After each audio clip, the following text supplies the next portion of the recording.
Selamat datang di kanal YouTube saya, Geophysics for Everyone, Geofisika untuk semua orang. Semoga Anda menikmati tayangan ini. Terima kasih.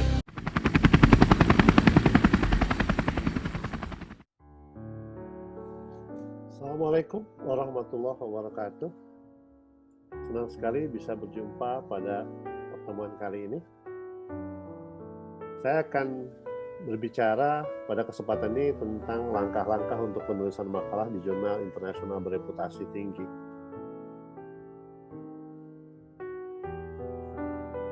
Sebelumnya saya juga pernah menyampaikan topik serupa ini, tapi judulnya agak kontroversial. Caranya adalah cara sulit tapi benar untuk menyiapkan publikasi ilmiah internasional bereputasi. Nah, pertama saya ingin cerita dulu mengenai mitos dan miskonsepsi. Jadi ada miskonsepsi yang sekarang ini katakanlah dipercaya oleh sebagian masyarakat, bahkan oleh mereka yang berada di kalangan institusi pendidikan atau di institusi penelitian. Pertama, bahwa miskonsepsi tersebut adalah riset itu susah dan menyusahkan. Dan kedua, bahwa menulis makalah di jurnal itu rumit dan ribet. Nah, berikutnya juga ada miskonsepsi bahwa bahasa Inggris itu susah dipahami. Nah, pada kenyataannya seharusnya riset itu menyenangkan. Riset is fun. Anda mungkin bisa melihat nanti di beberapa video di YouTube kanal saya, Geophysics for Everyone, yang menunjukkan bahwa riset itu sebenarnya menyenangkan. Ya. Ada kegiatan lapangan dan lain-lain. Kemudian bahwa sebetulnya menulis makalah itu memicu adrenalin. Ya. Saya tidak katakan bahwa mudah, tapi itu memicu adrenalin. Ya. Dan yang ketiga, kenyataannya bahwa bahasa Inggris sebenarnya adalah bahasa yang sederhana, bahasa yang lebih ringkas begitu ya. Kenapa saya katakan bahwa bahasa Inggris itu sekarang tidak susah? Karena mayoritas penduduk dunia bisa berbahasa Inggris dibandingkan bahasa yang lain begitu. Jadi itu salah satu karena bahasa Inggris relatif sederhana, asal kita paham seperti apa. Oke. Nah, untuk mengubah dari miskonsepsi ini perlu ada perubahan pola pikir, serta juga ada perubahan ekspektasi. Dan ini membutuhkan apa yang kita sebut sebagai pembiasaan. Nah, mungkin kita tanya dulu pada diri kita sendiri. Mengapa kita perlu atau ingin mempublikasikan hasil penelitian kita di jurnal internasional?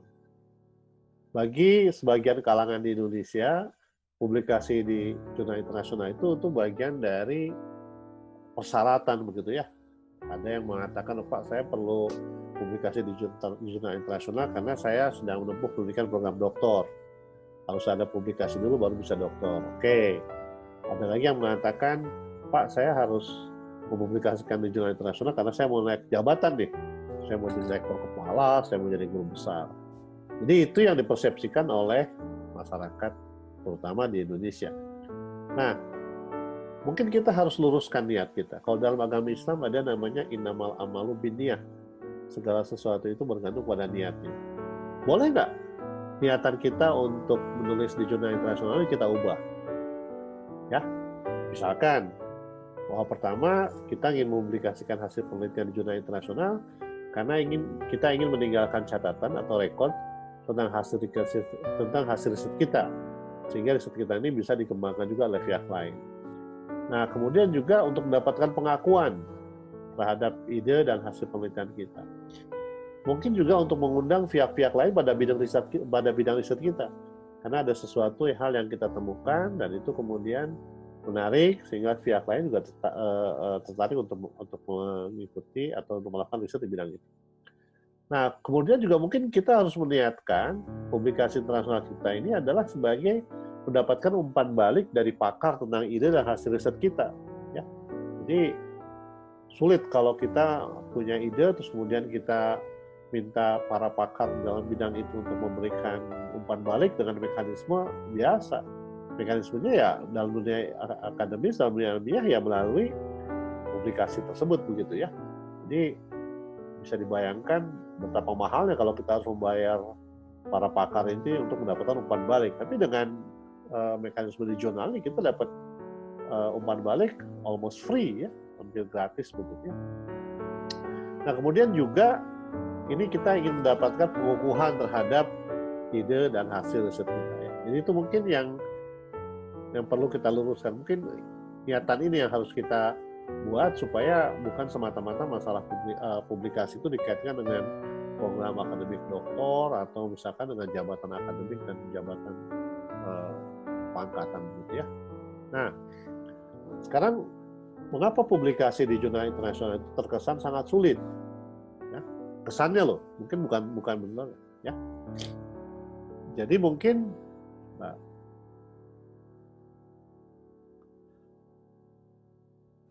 mungkin masalahnya adalah bahwa kalau kita mempunyai riset kita ini harus punya kebaharuan atau novelty ya.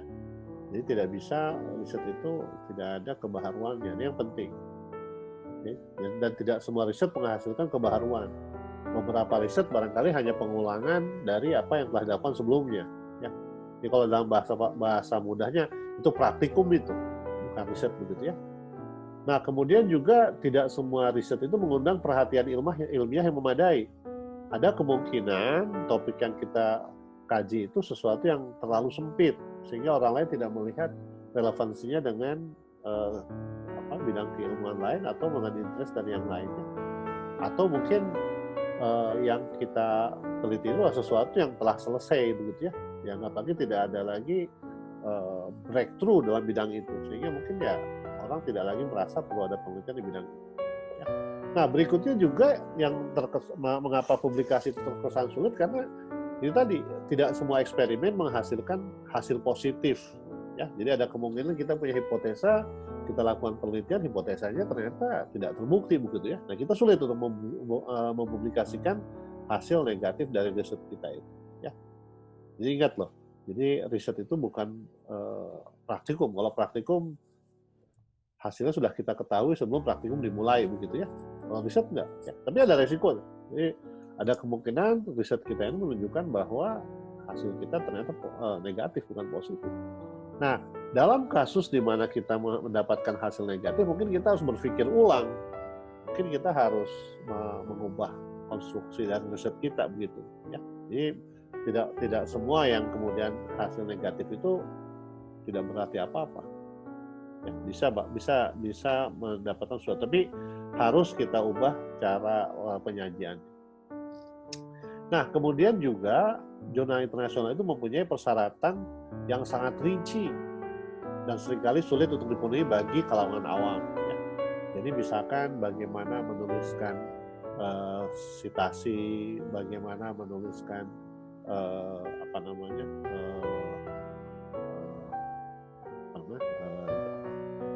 statement mengenai problem, bagaimana menuliskan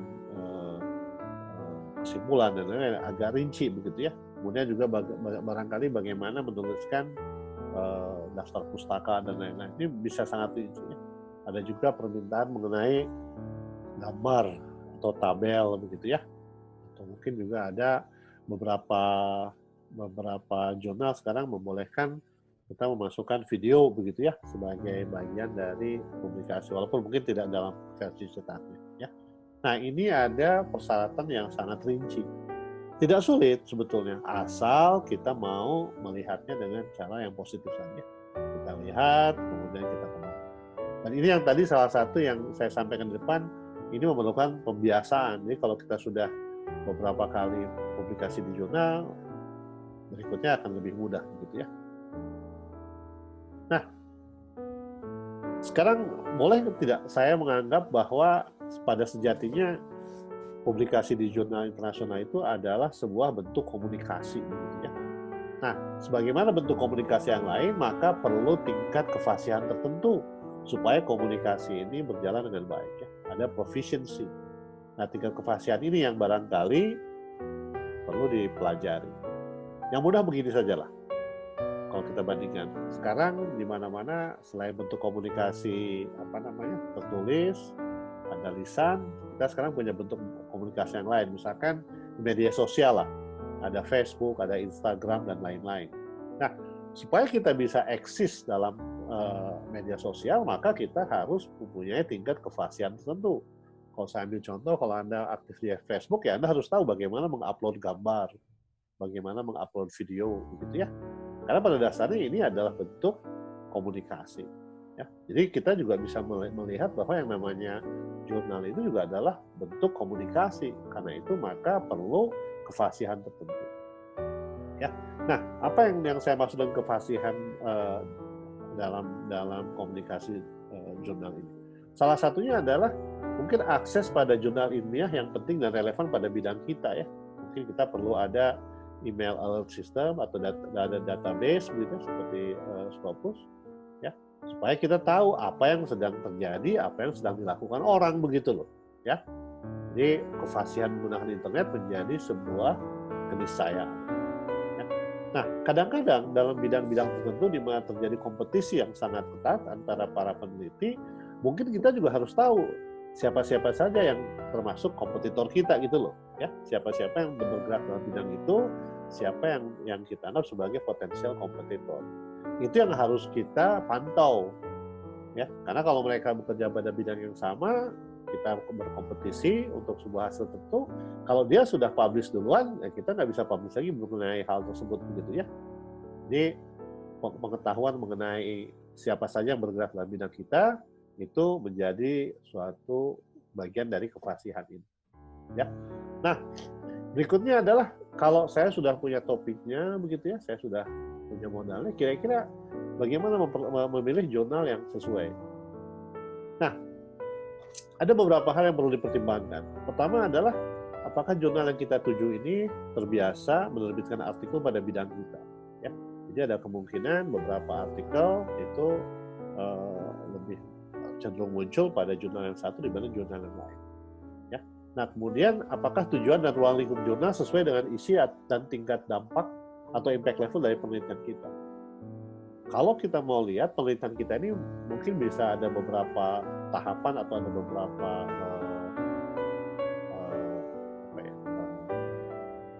ruang lingkup lah. Bisa saja misalkan kita ada sebuah penelitian besar yang dilaksanakan bertahun-tahun, ini baru ada hasil pendahuluan. Nah, kira-kira kalau hasil pendahuluan itu di jurnal mana yang bisa menerima hasil yang katakanlah masih pada level pendahuluan? Atau mungkin nanti ini sudah progresnya sudah berjalan tapi hasilnya belum tuntas begitu ya. Apakah ada jurnal yang bisa mengakomodasi seperti ini? Kalau kita sudah selesai, mana jurnal yang bisa memuat original research? Kalau Bapak Ibu sudah menjadi pakar di bidang itu, mungkin nanti levelnya bukan lagi original research, tapi apakah ada yang memfasilitasi untuk namanya review paper begitu ya mengenai bidang tersebut. Jadi jurnal ini bisa berbeda dari satu jurnal ke jurnal yang lain, ya khususnya untuk isi dan tingkat dampak atau impact level dari penelitian kita. Nah, kemudian juga apakah jurnal ini sesuai dengan standar yang Anda inginkan? Jadi bisa saja, Pak, saya inginnya cenderung jurnalnya yang standarnya seperti ini, begitu ya. Nah, ini ada yang kita sebut sebagai tingkat pemeringkatan jurnal, begitu ya. Silakan. Jadi kalau Anda percaya pada Scopus, ada Skimago, begitu ya.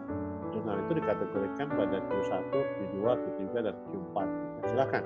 Jadi sesuatu yang perlu Anda pertimbangkan. Nah, hal berikutnya yang perlu Anda pertimbangkan adalah apakah jurnal ini bisa memproses submisi kita sampai terbit pada waktu yang wajar atau reasonable. Singkatnya begini, sebagian jurnal sekarang sudah menggunakan sistem online. Beberapa mungkin belum sepenuhnya online. Beberapa menerbitkan masih katakanlah hanya 3 atau 4 kali dalam setahun. Beberapa bisa setiap bulan. Beberapa bahkan setiap 2 minggu. Ya. Sehingga proses dari submisi sampai terbit itu bisa bervariasi. Nah, mungkin Anda harus lihat dulu mana kira-kira yang bisa memproses submisi Anda dalam waktu yang wajar begitu ya. Nah, hal berikutnya yang kita perlu pertimbangkan adalah apakah ada biaya yang terkait dengan penerbitan. Ya. Jadi beberapa jurnal sekarang menawarkan apa yang disebut sebagai open access, sehingga makalah kita bisa diakses oleh siapapun. Nah, biasanya beberapa jurnal itu mempunyai namanya article processing charge, biaya pemrosesan artikel. Itu bisa bervariasi beberapa ratus dolar hingga beberapa ribu dolar begitu ya. Nah, apakah ini yang bakal kita tuju? Atau kita berkata enggak, saya ada jurnal-jurnal bagus yang juga tidak membutuhkan biaya, ada juga seperti itu, silahkan ya. Anda lihat pada jurnalnya, Anda pelajari apakah tadi ada biaya yang terkait dengan penerbitan. Ya. Nah, kemudian hal yang lain, ini yang juga penting adalah reputasi dari para editor. Jadi beberapa editor itu di beberapa jurnal itu mereka terkenal sebagai orang-orang yang suportif begitu ya. Jadi manuskrip Anda bisa saja ditolak, tapi editornya akan sangat simpatik dengan misalkan memberikan saran-saran yang konstruktif, sehingga bisa jadi nanti Anda gunakan saran-saran tersebut untuk memasukkan revisinya itu baik di jurnal tersebut atau mau Anda pindahkan ke jurnal yang lain, silahkan seperti itu ya. Oke. Nah, sekarang bagaimana kita bisa mulai menulis manuskrip gitu ya? Nah, ini ada beberapa teknik begitu ya. Nah, saya ingin cerita karena saya dari Jawa Barat bisa begitu ya. Saya ingin cerita mengenai legenda Sangkuriang. Semua orang di Jawa Barat tahu mengenai legenda Sangkuriang. Tapi sekarang mengubah pengetahuan kita mengenai legenda Sangkuriang sampai menjadi film layar lebar begitu tentang Sangkuriang atau sebagai novel populer tentang Sangkuriang, itu membutuhkan proses yang kita sebut sebagai proses kreatif gitu, mengubah knowledge menjadi sebuah produk. Nah, ini juga yang terjadi pada saat kita menuliskan publikasi kita gitu ya. Jadi yang kita perlukan, yang kita ketahui, kita punya data, kita punya sampel, ada informasi lain. Nah, mengubah hal-hal yang kita miliki ini menjadi sebuah publikasi, ini yang perlu proses kreatif ya. Mungkin ada juga data tambahan, ada referensi, ada kesungguhan. Mungkin juga dalam beberapa hal perlu waktu begitu ya. Ini adalah bagian yang harus disadari gitu ya. Oke. Nah, sekarang kalau kita sudah siap gitu ya. Nah, sekarang bagaimana Anda menuliskan manuskrip Anda begitu ya. Nah, ini ada beberapa jurnal yang katakanlah bentuk buku seperti ini ya. Judul, abstrak, introduction, materials method, result, discussion, conclusion, reference, appendix begitu ya. Nah, mana yang mau kita tuliskan dulu? Saran saya, Anda menuliskan dengan urutan seperti ini. Anda siapkan dulu results, ya. Dan Anda tuliskan materials and methods, introduction, discussion, dan seterusnya. Ya. Nah, saya akan jelaskan mengapa kita perlu riset dulu.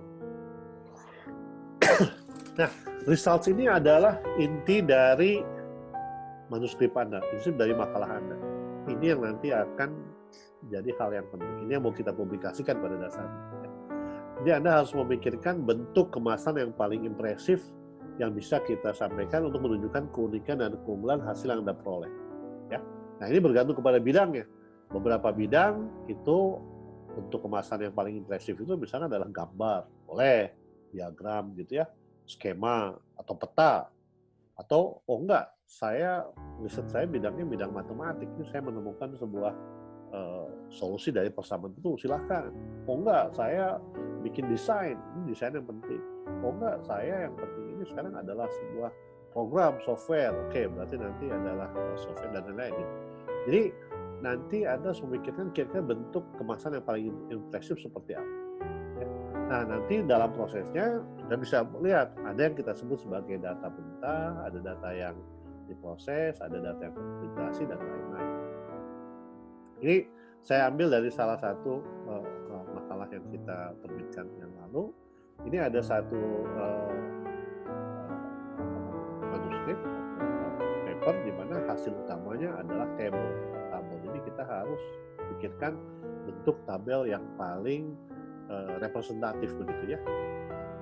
Atau mungkin misalkan enggak, saya mau bertahap nih, saya mau punya data pengukuran dulu, boleh. Ya, ini datanya, kemudian ini datanya saya proses. Data yang kalau ini adalah data dari pengukuran begitu ya. ini adalah data dari beberapa pengukuran. Kita jadikan satu supaya kita bisa melihat hubungan seperti apa. Ya. Nah, ini yang kita sebut sebagai data terintegrasi. Ini yang dalam makalah kami, ini adalah hal yang kami jagokan gitu ya, sebagai hasil utama dari paper tersebut.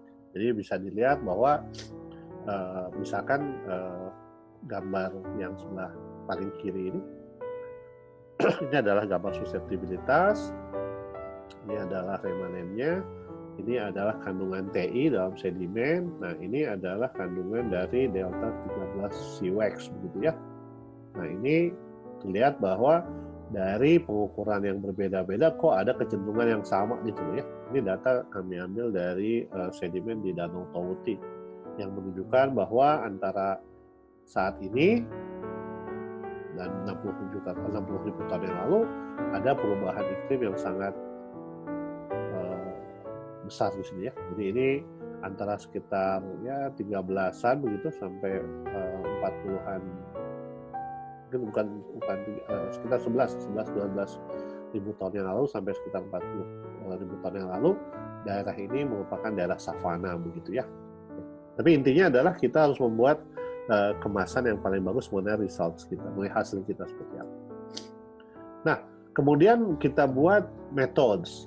Nah, methods ini bukan semata-mata supaya orang lain bisa mengikuti kita, tapi sebetulnya ini adalah pertahanan Anda. Ya, ini pertahanan kita begitu ya. Jadi kita ingin menunjukkan bahwa hasil kita ini tidak bisa diganggu-gugat karena orang meragukan metodenya. Karena itu kita harus sangat clear, kita harus sangat jelas lokasinya seperti apa, ya. Bagaimana sampling tekniknya, bagaimana sample preparation, bagaimana measurement, bagaimana instrumen dan lain-lain. Ya. Jadi mungkin tidak harus diceritakan secara detail bagaimana kita melakukannya. Kalau metode pengukuran ini sudah baku, silakan dijelaskan, dirujuk. Lihat si A tahun 2015. Anda tidak usah menjelaskan apa yang dilakukan si A. Silahkan yang berkepentingan untuk melihat rujukan si A. Instrumen, kalau misalnya instrumennya jelas, Anda tidak usah menjelaskan bagaimana instrumen itu bekerja. Yang pihak-pihak yang tertarik silakan melihat paper yang lain atau melihat website dari si perusahaan yang membuat alat tersebut. Ya. Jadi intinya adalah kita harus membuat metode dan ini sebagai sesuatu yang kuat. Tapi tidak harus kita jelaskan satu persatu rinci begitu. Ya. Kenapa begitu? Karena orang-orang yang membaca paper di jurnal internasional itu bukan orang awam, itu spesialis, orang-orang yang punya minat khusus. Mereka bisa mendapatkan informasi tersebut asal Anda berikan arahan. Makanya ada yang kita sebut sebagai referensi tadi. Ya.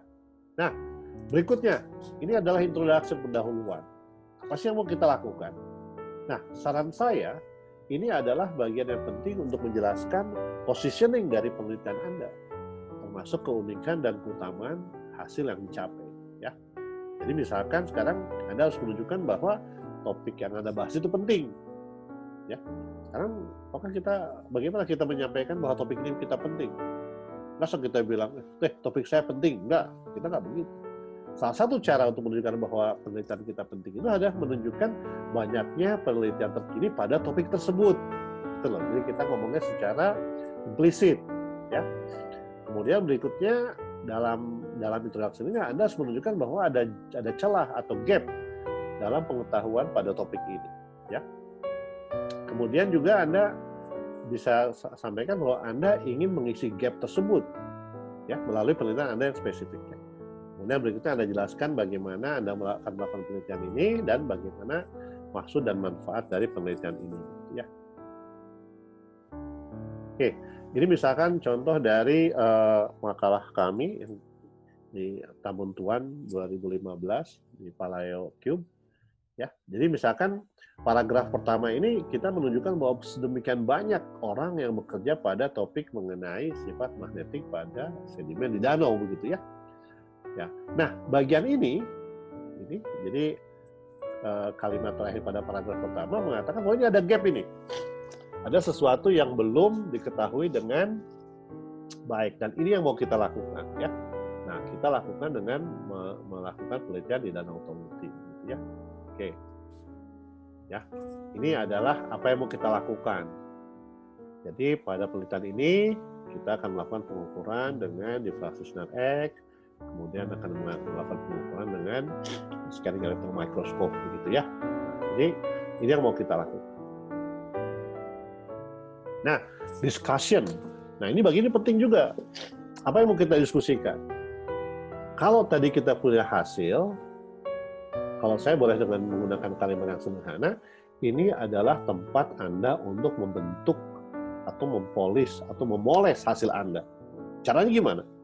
Nah, ini dalam bidang kebumian kita tahu mineral yang paling keras ini itu adalah berlian, diamond. Kalau dalam skala Mohs skalanya 10 gitu ya. Nah, sekarang bagaimana diamond ini bisa berbentuk bagus begitu ya, berkilau begitu. Caranya apa? Caranya harus dipoles. Bagaimana memoles berlian? Berlian dipoles dengan benda lain yang hampir sama kerasnya dengan itu gitu loh. Jadi intinya kalau Anda memoles makalah Anda harus bentur-benturkan hasil penelitian Anda dengan apa yang ada dalam literatur. Sehingga kita tahu posisi penelitian kita terhadap apa yang telah ada di literatur. Misalkan, apakah penelitian kita ini hasil lebih baik? Atau hasil kita menunjukkan lebih efektif? Atau kita memberikan informasi yang baru? Ya? Atau kita menghasilkan sesuatu yang lebih cepat? Atau mungkin hasil kita ini menyalahkan penelitian dari penelitian terdahulu, atau penelitian kita ini memperkuat apa yang telah dilakukan oleh orang lain, silahkan. Tapi yang jelas dengan dalam diskusi ini orang tahu, oh ternyata positioning dari hasil ini, dari positioning dari paper ini, dari studi ini adalah seperti ini. Ya. Kemudian Anda juga perlu membahas apa implikasi dari hasil penelitian Anda. Kalau pakai bahasa anak sekarang, so what gitu loh. Jadi Anda sudah menghasilkan sebuah hasil, terus hasilnya kira-kira apa implikasinya apa? Nah, Anda perlu jelaskan pada bagian diskusi. Ya. Nah, kemudian tadi di dalam introduction kan Anda sudah mengatakan bahwa paper ini, studi ini tujuannya adalah ini. Nah, dalam diskusi Anda sampaikan bahwa ini sudah tercapai. Jika diperlukan, Anda bisa berbagi atau mungkin menuliskan apa kira-kira arah penelitian ke depan. Ya, tindak lanjut dari penelitian. Ya. Nah, jadi bagian berikutnya adalah conclusion. Conclusion ini harus menunjukkan bahwa tujuan penelitian ini telah tercapai gitu ya. Ini nyatakan dengan ringkas, harus namun komprehensif gitu ya. Nanti Anda lihat jurnal yang ada 7 itu meminta conclusion seperti apa. Ada konklusinya itu bentuknya pointer kan, 1, 2, 3, 4. Ada yang narasi dalam bentuk paragraf, silahkan. Ya. Ini hal-hal yang lain ya. Jadi judul, keywords, abstrak begitu. Ya. Jadi judul kita mau berikan judul seperti apa? Apakah judulnya mau yang catchy begitu ya, atau judulnya mau yang biasa-biasa, silahkan. Beberapa paper judulnya itu pertanyaan. Boleh nggak ya? Boleh aja, silahkan. Ya. Oke. Nah, ini hal-hal tertentu yang barangkali menarik ini. Saya sebutnya Indonesiana ya. Jadi ini ada beberapa yang saya amati, ini kita ada isu sedikit di Indonesia tentang publikasi ilmiah ini. Nah, pertama secara kultural orang Indonesia ini tidak terbiasa menonjolkan diri begitu ya, sehingga kita kadang-kadang rada susah begitu. Ya, ini yang mungkin agak berbeda nuansanya dengan di negara lain. Nah, kemudian orang Indonesia ini belum menghargai secara benar hal-hal seperti ambisi, persistensi, dan kolaborasi begitu ya. Kita ini kalau ada, bahkan kata ambisi sendiri di Indonesia dianggap sebagai kata yang kurang baik gitu. Lu sih ambisius begitu kan? Enggak. Padahal ini kalau kita sebagai peneliti harus punya ambisi, harus punya determinasi gitu kan. Persistensi. Kalau di Indonesia, bahasa Indonesia yang paling dekat, ngotot. Ngotot itu di Indonesia sudah dikonotasikan sebagai hal yang buruk begitu kan. Karena ngotot itu penting. Ya. Jadi determinasi ini, kengototan ini penting ya. Karena ada kemungkinan tadi Anda punya paper, ada submit, itu belum tentu langsung diterima, bisa beberapa kali gitu ya. Jadi kalau kalau kalau punya paper ditolak itu ya bukan terus berarti harus uring-uringan, enggak. Kita lihat apa yang membuat paper kita ditolak, kita perbaiki, ya. Jadi kalau ada orang bilang papernya 2-3 kali di submit belum berhasil, ya nggak apa-apa. Saya pernah sampai 8 kali itu. Ya, kasus yang paling panjang lah ya, ditolak 8 kali 8 jurnal yang berbeda gitu. Ya, karena satu alasan dan alasan yang lainnya. Nah, kemudian berikutnya orang Indonesia ini mempunyai ukuran tersendiri tentang masalah kepatutan dan etika yang berbeda dengan masyarakat maju gitu ya. Contoh lah sekarang beginilah. Kalau di negara yang lain, kalau saya sebagai seorang guru besar begitu ya, saya punya mahasiswa, maka kalau mahasiswa saya menulis di jurnal, ya mahasiswa tersebut yang sebagai penulis pertama. Nggak ada masalah bagi saya. Tapi mungkin pada beberapa kelompok yang lain, oh nggak bisa, dia punya ide kan profesornya. Jadi sekarang urusan penulis pertama aja di Indonesia bisa jadi sesuatu yang bermasalah gitu. Ya. Salah satunya karena tadi kita punya aturan kenaikan jabatan yang rada lucu kalau menurut saya. Jadi ada 60% untuk penulis pertama, terus untuk penulis kedua, 3 seterusnya dibagi, 40% dibagi semua. Ini jadi masalah gitu.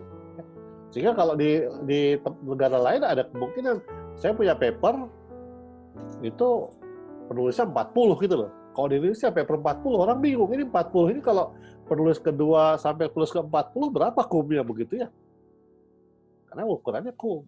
Jadi ini yang menurut saya harus kita inilah. Jadi kita sekarang bicaranya mengenai publikasi dulu lah ya.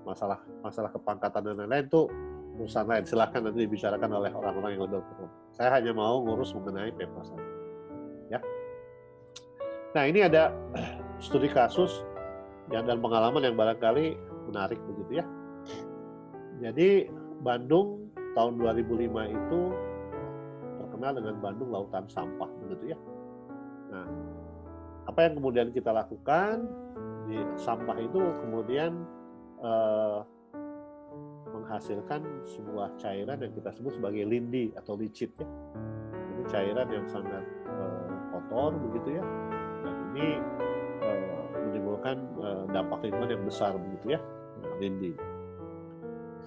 Nah, lindi ini dihasilkan kalau misalkan yang paling mudah ada tumpukan sampah begitu, ada air yang masuk dari atas, hujan atau air tanah yang keluar masuk ke dalam lindi, sehingga keluarlah cairan yang keluar dari sampah tersebut.